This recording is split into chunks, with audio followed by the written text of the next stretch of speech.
Okay. We need to talk about this.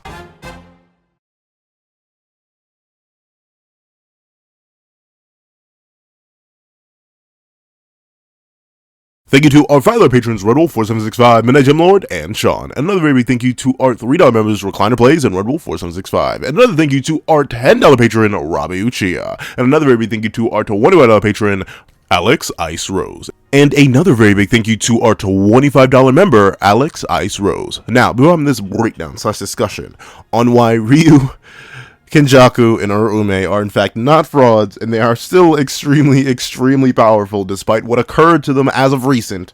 Please leave your own thoughts on whether or not they're frauds in the comment section down below. Leave a like and subscribe if you haven't already. Also hit that little notification bell so you miss out on any videos that come to the channel. Also, I do have a Patreon down below where you can support me for as low as $1 $1 a month to get things like exclusive videos, early content, and more. You can also now become a member of the channel for as low as $3 a month to get the same perks and more.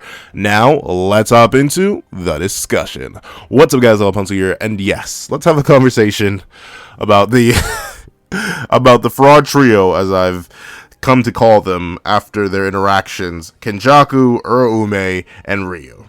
They've been under some recent heat as of late, ever since, realistically, Chapter 216 really started it, when a certain someone got 3-piece, no drink, and it really magnified, it truly magnified for the other two members of the fraud trio once we got to chapter 221. So what am I even talking about? What do I mean these characters are frauds or anything like that? So the trio of Ryu, Uraume, and Kenjaku were extremely powerful characters. And I say were because they all got either bullied or like almost bullied to the point where they needed to be saved by an external force. Ryu, admittedly, I'm not sure if he got it the worst, because notably, he did eat one hit from Sukuna. He did eat one hit. Singular. It was a singular hit from Sukuna. He did eat a casual cleave. And that's pretty impressive. You know, the only people we've seen eating casual cleaves before are like Maharaga. And then Maharaga adapted to cleave, and thusly it was way more tanky to all Sukuna's attacks. So that doesn't even really count. So Ryu is like the only character who we've seen, and obviously Itadori, but Itadori had very extenuating circumstances for why he could survive cleaves from Sukuna. Because, you know, Megami was holding Sukuna back. Way weaker output than what Ryu had to eat. So still, very impressive. Shoutouts to my boy Ryu, but he did get 3-pieced. Like, no drink, no biscuits. Actually, no, it was just biscuit. Like, he got a 3-piece, but instead of like actual chicken, it was Popeye's biscuit inside the chicken, inside the breading, and also a Popeye's biscuit. And when Ryu went to take a sip from his drink, it was also just Popeye's biscuit. No bev. There was negative bev in that scenario, and Ryu got absolutely annihilated.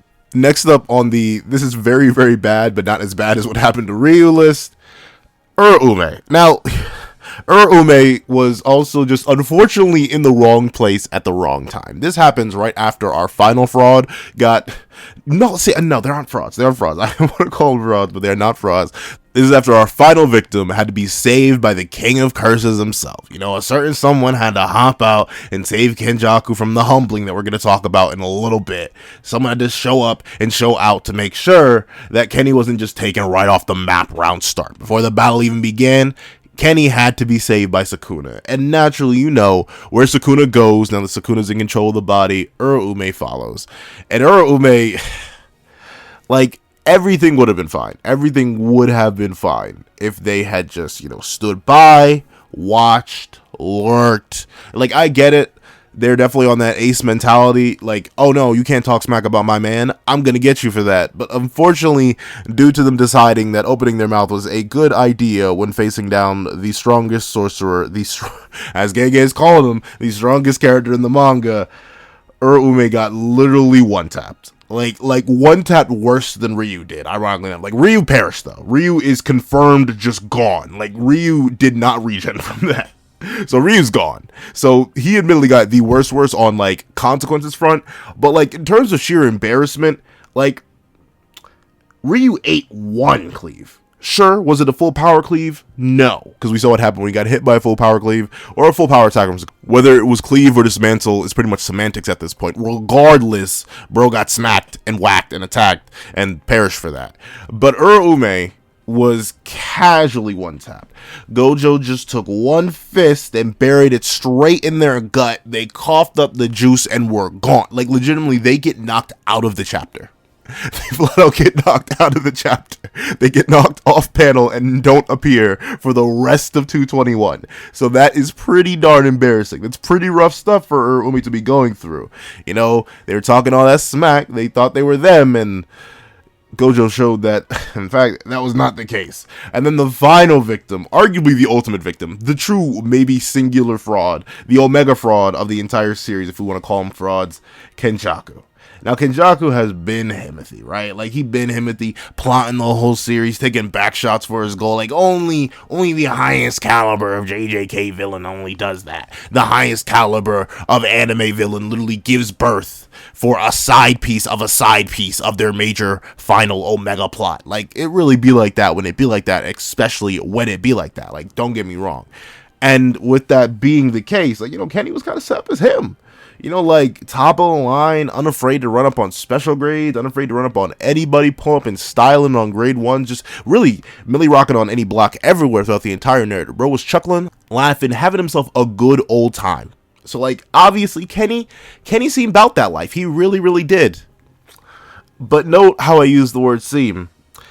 Because, like, if we really think about it, Kenny exposed himself as a fraud from the moment he admitted, yeah, I can't actually beat Gojo. Like we need to, like, seal him. Like, the fact that we did have over 1,000 days in no Gojo is because Kenny was like, I don't want smoke. But there was, like, a difference. Like, before it was implied Kenny didn't want smoke because he thought, like, you know, it's going to be a high diff fight and I'll probably lose, or, you know, it's just not worth it. It's just not in the cards. Oh, every single time I execute a 6-eyes user, they always just come back in time to stop me, so I'm just going to seal him. Like, before 221, there was, like, some copium that Kenjaku fans, myself included, could huff. Like, you know, maybe we can, like take a deep whiff of that and be like, yeah, you know, obviously Kenny has the stuff, right? He got a burialist domain. He got countless curse spirits. He gotta be like that.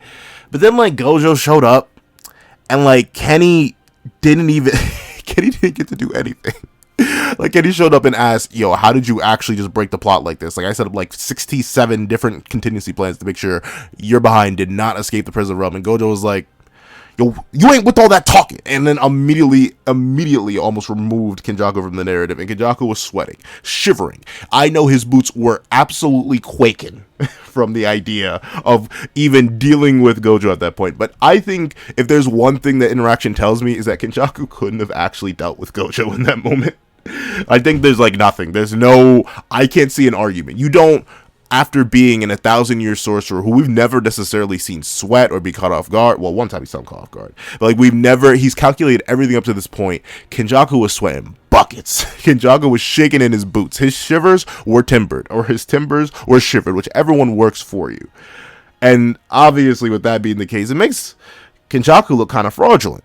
In fact, all these activities low-key make every single one of these characters appear kind of fraudulent. Like, how are you just going to cower and shake against characters who are admittedly not even at their full power or aren't using their full power? This is 15-finger Sukuna that came in and casually wiped Ryu off the map. Like, come on now, 15-finger Ryu? Like, you lost to 15-finger? That's kind of embarrassing if I do say so myself, if I'm being completely honest with you. Really, Uraume? A punch? Like, he didn't even have to whip out a technique on you. You got done in by a punch, a simple fist to the gut, and that was it. One quick, I mean, not, but the rhymes something horrible. But regardless, really, all it took was a punch. Kenny, he didn't even land a finger on you, and you're sweating buckets. Like, come on now. This seems like some kind of fraud activity. Like, real top tiers, real OGs wouldn't be like sweating, breaking, perishing. Like, this wouldn't happen like that. But in spite of all that, in spite of me bringing up all their fraudulent activities in the past 5 chapters, I'm gonna have to slide this on occasionally. Actually, I'm gonna do it a lot for, like, all of these characters in, like, their own videos. I'm gonna make a whole bunch of battles with them because they're super interesting to talk about. But I'm gonna slide on my defense cap. I'm gonna put on my little defense suit, get my little briefcase, and remind you that these characters are in fact not frauds, and each of them are inarguably top 10 in the verse when you really think about it. So let's hop right into it. Once again, we're gonna go with our The man who's no longer with us, the man who was just a little bit too hungry for his own good, the man who wanted something just a little bit too sweet, Ryu Ishigori. I need to remind you, Ryu is not fodder. Number one, the biggest thing, the fattest thing. There's always contention about it. Oh, well, maybe not really. Oh, he got one shot by 15-finger Sukuna, so his output can't be the highest. Yada, yada, this, yada, yada. But no, like, the narrator verbatim comes out and says in Ryu's introduction, that, and I quote, Ryu Ishigori. Oh, sorry, the narrator does not talk like that. I have no idea what the narrator sounds like, but let me hit a narrator voice real quick. Ryu Ishigori. He is a hotshot who boasts the highest cursed energy output of all the players. So that's kind of crazy. That's kind of bonkers. We got to remember, all the players includes characters like Kashimo, includes characters like Jackpot Akari. At the time, it included characters like 15-finger Sukuna when he was in Itadori's body. Like, that's a lot of people. That's a lot of people right there that he has higher output than. That's a little bit bonkers. Ryu's kind of crazy for that alone. And the thing is, this isn't the only statement talking about Ryu having the highest output, of the Culling Game players, but he actually gets an even better, more sloppier statement later on, not even in his own fight, but in the fight between Hikari and Kashimo, where it's said by Kenjaku himself, and I quote, "Not at all. I should have fought you. No, spare me. I'm not fit for fighting right now. But I heard something interesting in Michinoku. The greatest curse energy output ever happened in Date Province. A veritable cannon." So, even Kenjaku, and maybe you can say his source is wrong, but the narrator already said highest output of all the players, so that's crazy. But if you want to take this statement at face value and compile it with the previous statement, that means Ryu Ishigori, in his Granate Blast, whatever you want to call it. I've heard Granite Blast, Granate Blast, Grant Blast, like that. There's every single different variation. Ryu Ishigori with his Granite Blast has the highest output ever. That means that, like, if every single character that can fire a beam of cursed energy or can punch really, really good, every single character falls beneath Ryu, except for freak exceptions that would not fall under the criteria of A, this point in history where Kashimo was talking to Kenjaku, and B, characters in the Culling Game. So Gojo would be exempt from this. Gojo likely is the one with the real highest output in the entire verse if we were to just do like a generic cursed energy blast. And I mean, the thing is though, Sukuna's included in this. Kenjaku should know about Sukuna's full power, and he's like, hey, in Date Province, the highest cursed energy output ever. And Sukuna likely has cursed energy output, and his output was likely recorded, so that means that we know Sukuna's fingers have gotten stronger over the years, so this probably still doesn't apply to the new 20-finger Sukuna, but at least at the time, considering this is after Sukuna's death, quote-unquote, in his ceiling, that Sukuna, at full power with 20 fingers, his output was still lower than Ryu's. So Ryu has the highest output in cursed energy history. That's bonkers. Don't sleep on that. That's absolutely insane. And here's the thing, this isn't just statements, right? Because, statements, they're like iffy, they're wacky, they're a little bit wacky and goofy, if you know what I'm saying. So maybe Ryu is said to have the highest output in the Culling Games by the very narrator, so we should give him props for that. And also Kenjaku, like literally the most knowledgeable character in the entire series, is quoting the fact that he has the highest recorded output in history. Like, maybe up to his point. Once again, let me say up to his point. Gojo fans, please stay away from my neck. It's very fragile. But up to that point in history. But not just that. Not only is it just said, but we even see it. Like, Ryu only gets damaged by 3 things. I need to remind you, 3 things. It is Thin Icebreaker, which is not your conventional attack. It's not a fancy punchy punch. It's not just a power up. No, this is literally attacking the sky instead of the body and shattering the sky, aka shattering space and doing Duraneg internal damage. 2, fully manifested Rika, a thing, a Shikigami, a cursed spirit with boundless cursed energy that is also extremely, extremely buff. Like, look at Rika's gains. Like, Rika does not skip arm day. Leg day? Yeah, it skips leg day, but never arm day. Every day is arm day with Rika, so that's massive. And his own attacks. Those are the only things that can actually do damage to Ryu. You know who can't do damage to Ryu? Rika. Ironically, that sounds crazy, right? Rika did do damage to Ryu with some punches and stuff like that, but Rika's high output, max power blast can be casually palmed by Ryu. It seems to leave a couple scuff marks, maybe a little bit of smoke here or there, but not really. Ryu just casually palms it, and notably, he palms this high output blast from Rika, not when, he's full on cursed energy, not when he's like topped off. No, he blocks and palms this blast from Rika when he is like on dregs of cursed energy. Bro's dropped domain, multiple granite blasts, has been fighting a whole bunch. Bro dropped that on empty, and he's still palming this this is an awakened Rika. The eyeball is out. The ball is balling right now. The eyeball is out. And still, he casually palms it. And this is after he overpowered a combined blast between Rika and Yuta, which is the highest output that Yuta can, once again, output. And once again, I need to remind you, Yuta is not a joke. I may have been clowning on Yuta as of recent, but that's really just because, like, some people are really overhyping Yuta. So I'm downplaying him a bit, but not even downplaying him. I'm just, like, telling y'all the truth. But with that, Yuta's still a special grade. One of 4 special grades that exist. Yuta is a beast. A good chunk of the series that we know of. The whole early cast of the series, except for freak exceptions like Gojo and Kenjaku, get mopped by even a hypothetical base Yuta. Not to talk of a full power Yuta, but a full power Yuta cannot even scuff Ryu. And notably, when Ryu blasts straight through Yuta's attack, it's not like, oh, he blasted through this attack with his full power and with full cursed energy reserves. No, once again, not only was Ryu on like low amounts of cursed energy at this point because he'd been eating hits from like Rika, he was boxing Rika off screen for a little bit, he ate an attack that was thrown back at him. That was his own attack from Uraume. He was out here doing a whole bunch of stuff. He just popped domain, which we know burns a bunch of cursed energy. He did all that. But also, his cursed technique was still weakened. Because remember, his cursed technique is cursed energy discharge. That just is his technique. And thusly, with that being the case, his technique was weakened, and he still managed to overpower Rika and Yuta. Both of their blasts working together, and then the solo blast from Rika. Now, if you think this blast is weaker than the blast from JJK0, I don't even disagree with you. That blast was born off a binding vow that was specifically like a death binding vow, which we know is a lot, that like jacks up things a lot. So even though this is an awakened Rika, it's very likely that this isn't as powerful as the JJK0 blast, but still, the fact that a full high output, full power Yuta is having his blast casually torn through by Ryu, and Ryu is able to palm blast from this new awakened Rika, that's still crazy. That's still bonkers. Ryu's definitely up there. Ryu claps on and like, I was about to say something horrible.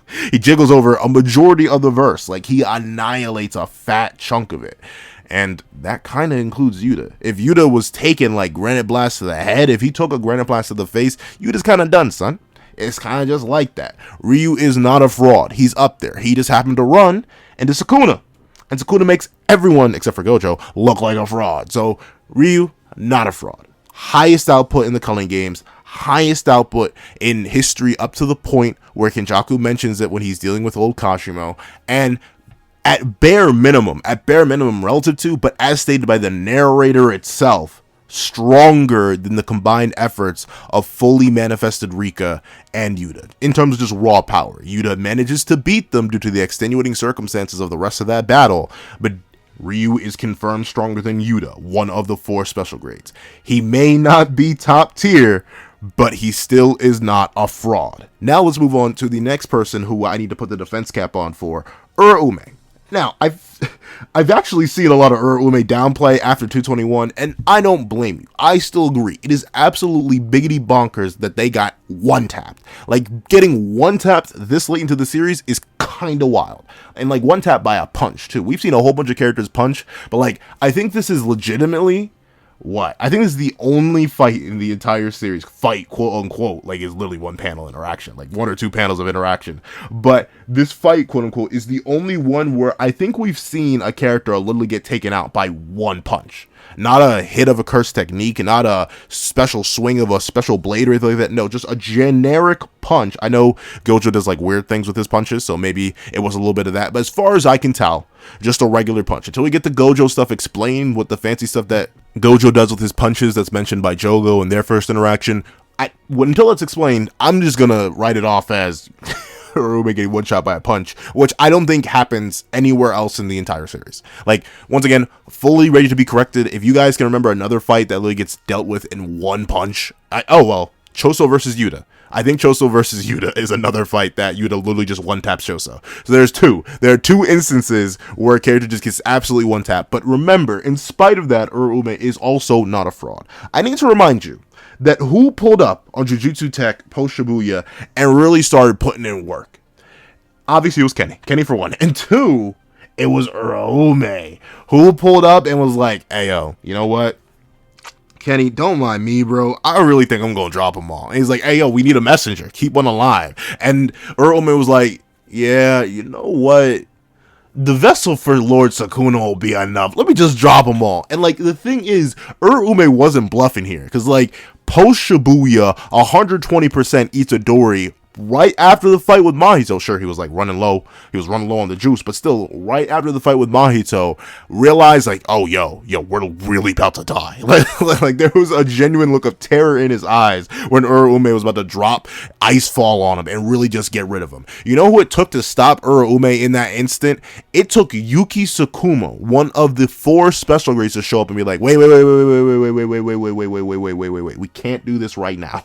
Hold on. Don't drop the moon on him. Don't drop the moon on him. Don't do that. Don't do that. So Uraume is already crazy, taking out all of Jujutsu Tech. Notably, it's not too crazy, right? Like, the only super duper impressive person there was really Yuji. Like, everyone else falls beneath Yuji. But then you have Choso. And, like, Choso, once again, mostly a high grade 1 level fighter. He's a special grade curse, quote unquote, because he's intelligent. But, like, he ain't really like that. But one thing of his that is like that is his piercing blood. And what does Uraume casually do when specifically kind of caught off guard by Choso? Uraume manages to bomb piercing blood. And, like, notably, this is like a bloodlusted Choso that's coming out and being like, I want your head. Like, he straight up slammed it. Noritoshi Kamo, the other user of piercing blood that we've seen, or the other user of the blood manipulation technique, was like, whoa, wait a minute, blood manipulation this powerful? This is gonna be crazy. And Uraume's like, light, and proceeds to immediately heal off what little damage they did take. And they mostly, ironically enough, I think they actually could have dodged it. It's just that they palm it because it's like, whoa, I was kind of like, this kind of crazy. Like, it's this a little bit fast. So this is piercing blood. Okay, I see you. It's like that. But still, they managed to palm it. Like, that's a little bit crazy. And notably, this isn't the only crazy thing that Uraume does speed related in the entire series. One, they managed to kind of disappear. Another thing that's minor, but still pretty impressive, they disappear on top of Jogo's meteor after the firefight between Jogo and Sukuna. Like, the two characters with the hottest techniques in the entire verse just finished having a firefight, and Uraume is like, hey, yo, it's good, bruh. And, like, just straight up lands on there, which is crazy. Who knows how hot that meteor was? Even if it cooled down relatively quickly, that's wild. The fact that they just showed up right then, right there. And then top that off with the fact that Uraume ironically has one of the craziest speed feats in the entire series in chapter 215. I need y'all to really think about this. Listen to me when I say this. So, notably, the interaction that I'm talking about is where Uraume manages to freeze both Yuji Itadori and Maki Zenin with their maximum output of their curse technique, Frost Calm. They manage to tag and hold Maki there. But I want you to realize, this Maki is not the Maki from the beginning of the series. This Maki isn't even the awakened Maki that we see solo the Zenin clan. This Maki is a Maki post her awakening in the fight within Sakurajima Colony. This Maki is the one that is confirmed to have precognition. This is the Maki that's confirmed a demonic fighter equal to Toji Zenin in all aspects. And this is a fighter who, inarguably, like, here's the thing.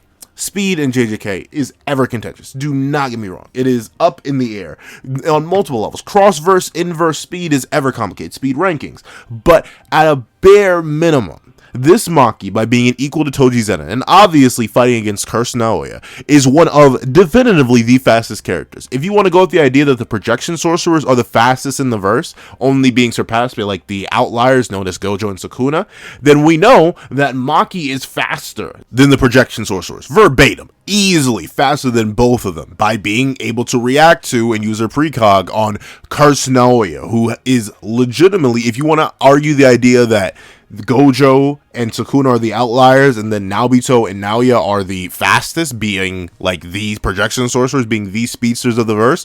Maki is able to react to and avoid them casually, react to them casually, even before she gets the proper awakening in the Naoya fight. And when she awakens properly in the Naoya fight, she's bobbing and weaving, Naoya charging around at hypothetically Mach 3 and all that. He is schmoving, but she's moving faster. So this is a extremely fast character. Even if you want to believe like the curse energy reinforcement stuff, we know that this Maki is directly playing patty cake with a 15-finger Sukuna, and it's specifically noted by Sukuna. This is like Gege himself reaching into the narrative and being like, yeah, we're getting some real physical scale in here. We see Sukuna explicitly say, my cursed energy output is fluctuating. As lowest, it's under 10%. But physical prowess and movement seems just fine. So he's moving at his regular speeds, and Maki's able to keep up with his 15-finger Maguna. So this is no slow Maki. This Maki is arguably like top 5 fastest in the verse in terms of raw ability, just stat-wise, like speed, and also has precog. I want you to remember all this. This is crazy. This is bonkers. This is an extremely fast character. And here's what happens. Maki, Sukuna, and Itadori land. They land on the ground, they back up, they reset back to neutral, like they're starting a new round of fighters, and then immediately everybody turns and looks Uraume dead in the face. Uraume is releasing so much killing intent that has every single individual there being like, whoa, wait a second. So they are looking dead at Uraume. It's not an off guard feat, because I've seen people argue, oh, well, Maki was off guard. She is not off guard. You can literally see her looking Uraume dead in the face. And notably, Uraume is not like point blank. Uraume is not somewhere nearby. Uraume is like a solid maybe 10-15 meters away. And guess what happens? Maki gets tagged and frozen by Uraume's Frost Calm. That's bonkers. That is bonkers. You know how many characters would be unable to dodge that if post-awakened demonic fighter Maki cannot dodge this Frost Calm after just going even, playing patty cake with Sukuna, and also being faster than Cursed Naoya? That is crazy. That speed feat is absolutely wild. The fact that Maki got tagged, and once again, this is a demonic fighter equal to Toji Zenin. I know a lot of people have Toji as like top 5 in the verse. Personally, I don't, but still, I understand why y'all do. If y'all put Toji up there, the fact that Maki was unable to break out of this Frost Calm at all, at least within the context of this chapter, Sukuna is able to summon Nue, hop on Nue, have a whole little conversation, and fly off before Maki is even shown to break out of the ice, then Uraume's out here sealing away in ice demonic fighters like Maki Zenin, the equal to Toji Zenin, beasts, monsters, creatures. Fodder doesn't do that. Frauds don't do that. Unless you want to make, you can make an argument that Toji and Maki are frauds, but I wouldn't make that argument. Even I wouldn't make that argument. I've been calling some certain people frauds, but I don't think Toji and Maki are frauds. So that happening, Uraume coming out the clutch and being like, no, we're locking you down right here, right now, is bonkers. Uraume is not like Ryu. Ryu has statements. Ryu has narrative hype. Ryu is like directly fighting up against special raids and stuff like that. But through the context of what we know, Uraume's bonkers too. Like legitimately up there to be inarguably like a top 10 character, able to take out characters. Once again, being able to absolutely lock down Maki Zenin post Naoya fight, post Sakurajima colony, and catch her off. Well, not even, once again, I'm not saying she catch her off guard. Maki just straight up got perception blitz. Like, there's no other way you can call it that, because Maki just didn't react, was looking dead at Uraume, looking at Uraume dead in the face, and yet still got tagged and still got sealed away to the point where someone had to come and free her afterwards. Maki couldn't just break out of that. That means Toji couldn't just break out of that. That means Team Gojo, pre-awakening, probably couldn't just break out of that. Though Infinity would definitely mess with the property of that technique. But characters like Joko, Mahito, Hanami, Dagon, heck, even some higher tier, like, if you really, like, it depends on how much you want to slot Maki off. Like, this goes into, like, a whole separate thing. If you want to argue that Maki is, like, able to physically contest characters like Yuta or Hikari and stuff like that, like, it can get crazy on the implications of what this one feat means. And it's consistent. Like, Uraume's were just very, very fast for some reason. Like, they are, and to be fair, it's not even like for some reason. Remember, Uraume's also from the prime era of sorcerers. they ran with Kenjaku and Sukuna. Well, maybe not Kenjaku. We don't see much of Kenjaku in the Heian era, ironically enough. But still, they ran with Sukuna in the prime Heian era. They were definitely up there, and Uraume's like that. Don't just think because Gojo came in and absolutely one-tapped them that they're on fraud watch. They're just extremely powerful. It's just Gojo is literally the strongest character in the verse. Like, it just be like that when it be like that, especially when it be like that. So don't sleep. Uraume is not on fraud watch. Uraume puts people on fraud watch. Maki's on fraud watch right now after looking Uraume dead in the face and still getting tagged by a frost calm. That is crazy. And the final person, the last individual we're gonna clear from the fraud allegations is my main man, my boy, Kenjaku. So let's talk about Kenjaku and why they are the furthest thing from fraud watch, in spite of their literal shivering timbers and shaking knees, their knobbly knees, in the face of Gojo Satoru. One, I need to repeat, Gojo Satoru is the strongest in the verse. Unless your name is Ryomen Sukuna, Gojo should have everybody like that.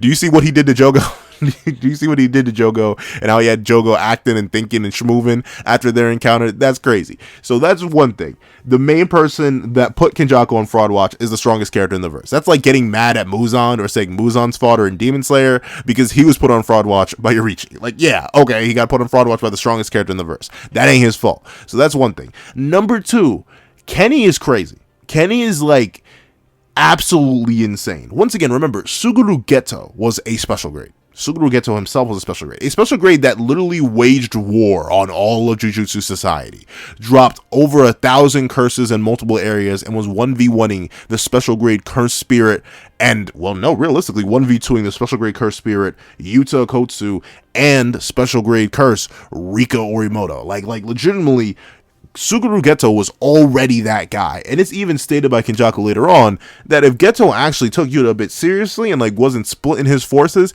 he would not dog walk, but he would have beaten Yuta in that moment. And that Yuta, at least in terms of like raw power and like raw versatility unlimitedly, that is the strongest Yuta we've seen. The current Yuta is heavily nerfed in comparison to what he could do before. He's just more skilled than he was before to make up for the lack of raw stats. So that's the difference there. So Suguru Geto is already a beast. So give Suguru Geto's body and curse spirit manipulation to Kenjaku, and Kenjaku goes bonkers. Once again, you gotta realize he just dropped like a special grade on Meimei, a grade 1 sorcerer, a top tier grade 1 sorcerer's head, and left.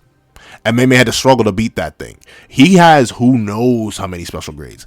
Kenjaku runs up on Choso. This same Choso who, you know, out here with the speed of sound piercing blood, the same Choso that was piecing up Shibuya Yuji, the same Choso that managed to, in a roundabout way admittedly, but still managed to defeat Naoya in human form. Like this kind of Choso, what happens when Choso runs up on Kenjaku? Kenjaku literally starts styling on bro. Bro literally showed him a whole movie scene and then made a movie with Choso. Was like, hold on, let me step on you, let me kick you, let me punch you, let me rock you. Like legitimately, lean with a rock with it. That is exactly what Kenjaku was doing to Choso. It was an embarrassment to watch that fight. Like legitimately, Choso does not land a single hit on Kenjaku in their first initial encounter. He lands a hit later, but we'll even talk about that. But with that being the case, in their first major encounter, he does not land a single hit, and then when Kenjaku is finally forced to use something other than curse spirit manipulation, he's still styling, he still gets swaggerish, he's still schmoving and grooving. And once again, I gotta remind you, Choso's not fodder. Like, he is fodder, but he's not fodder. Choso may not be a top 20 character, but he's not like he's a bottom 20 character. Like, he's still up there. Choso is a high grade 1 special grade cursed spirit. Like, bro is up there in terms of utility, power, ability. Choso's like that. And once again, Kenjaku isn't only just like styling on Choso physically, not taking any damage, casually reacting to everything that Choso's doing, not breaking a sweat, but he's also like casually weaving piercing blood as they're like right in his face. Like, bro is straight up like, oop, that's slow, you weak, ooh, you stupid, you don't. Like, legitimately schmovin' and groovin' is low-key kind of an understatement with how dirty Kenjaku was doing Choso. And it doesn't even stop there. Kenjaku rolls up swaggalicious when Yuki Tsukumo steps into the ring, and admittedly, bro did get kicked out the barrier. Like, bro, not even kicked, he did get punched out the barrier. Bro was slobbering out around the barrier. But guess what?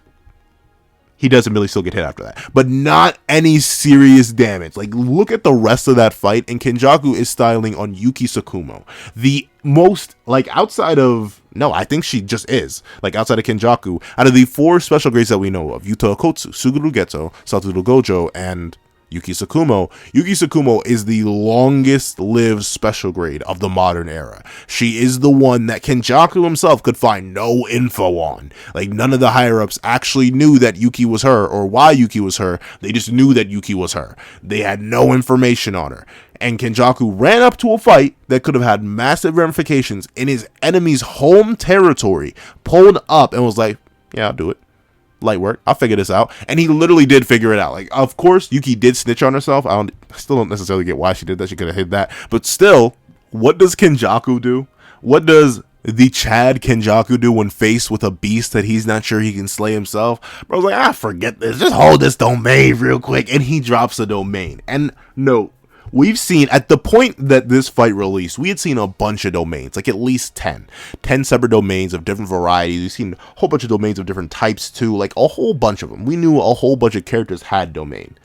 But there was one domain that was described as divine. A domain so transcendent that it was amongst the level of the deities. And whose domain was that? It was Sukuna's. What made this domain so impressive? It was the fact that the domain didn't have a barrier, no outer shell. That is what made Sukuna's technique divine, transcendent, undoubtedly and indubitably different, if I do have to say so myself. What does Kenjaku do just casually? Here, I'll do the exact same thing. Bada bing, bada boom. Drops the domain expansion. It's barrierless, and not only is it a barrierless domain, but we see when Yuki Tsukumo goes to counter it with the new Shadow Style symbol domain, it doesn't even last. Like, the domain itself, the symbol domain that Yuki sets up, is torn through by Kenjaku's domain. So a special grade sorcerer level simple domain is fodder to Kenjaku, casually gets torn apart. But Yuki Tsukumo, this special grade sorceress, mind you, gets immediately slammed by the domain, casually. And it's to the point where Yuki would have literally lost the fight right then and there if Tengen, you know, the best barrier, or maybe not really at this point. It's kind of confirmed that they just aren't. But one of the best barrier users, one of the most ancient barrier users in the entire series, they straight up have to collapse the entire area they're fighting in, or else Yuki would have immediately perished right then and there. Wild, absolutely pulling up with a crazy, biggity bonkers domain just like that. A domain that only 2 characters have shown. Him and Sukuna, that is it. Those are the only 2 characters that we've seen pull up with the barrierless domain, and Kenny has that. And then Kenny proceeds to just casually style on Yuki and Choso for the rest of their jumping. And notably, I'll give Choso fans this. Kenjaku, when being held down by Garuda, you know, the thing that has imaginary mass that drastically increases his weight, what does Kenny do? I see what you did there. That's light, buddy. As Choso puts a piercing blood point blank to his dome piece, he slides it, weaves, laughs it off, grabs the top of his dome piece, sews it back on before Yuki Tsukumo can even get a roundhouse kick out. But since Yuki Tsukumo's weakened by, the barrierless domain, he blocks it, weaves it, throws it, grabs Choso, weaves him, blocks Yuki again. Yuki goes to the heel, but then Garuda is whipped right on off of him, and then our boy Kenjaku's like, fine, forget it, I'll just style on y'all. Immediately drops Garuda and Choso with the gravity technique, gets pulled up on by Yuki, only to immediately reveal, yeah, I'm sorry, you just ain't like that, and pulls out an entirely new technique. A mini maximum, a miniature Uzumaki's, drops it, nearly vaporizes Yuki's face, drops another one at her guts, blows Yuki's guts out like half the fandom wanted to when she showed up, and then bada bing, bada boom, Yuki gets dropped. And you think, alright, that's crazy enough, right? Like pulling up on a high grade 1 sorcerer in Choso / a special grade curse in Choso, absolutely styling on him, and then absolutely styling on one of the 4 special grades, the longest lived special grades in the entire series. That's crazy enough. There's no way Kenjaku has more in his kit. No, Kenjaku, after dropping a whole new variation of a technique and the second barrierless domain we've seen in the entire series, gets caught off guard, grabbed by Yuki Tsukumo on her deathbed, and gets hit with a literal black hole. A whole black hole. And what does Kenny do? On the fly, inverses the gravity technique that he's been using to out-hacks the not infinite mass, but the super dense mass black hole, and dusts his hands off like, I was like, what do I got scheduled for Tuesday? Hey, Uraume, get me some tea. Like, that is wild. I'm sorry to say, Kenny's up there too. All three of these characters, in spite of the fraudulent situations they are put in, are proven, have verbatim shown that they are special grade tier at the bare minimum.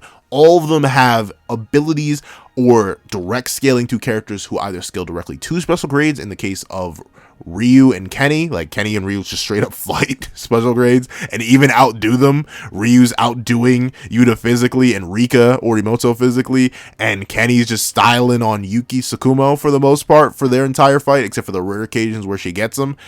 And then while Uraume does not have any direct scaling to any special grades or anything like that, still, their feats of like casually palming a piercing blood, solo wiping Jujutsu high and needing Yuki Tsukumo herself to come step in, and blindside, not even, once again, I keep saying blindsiding or off guarding, no, looking Maki Zenin, the demonic fighter equal to Toji Zenin, dead in the face with so much killing intent it could be felt in Australia, and still tagging them and then holding them down long enough, I'd say Maki and Toji are special grade threats. And they got locked down by Uraume. All these characters are beastly. Do not sleep. Yes, they are a little bit fraudulent, but anyone would be fraudulent in the face of the king of curses and the strongest there is. So don't sleep. They aren't frauds.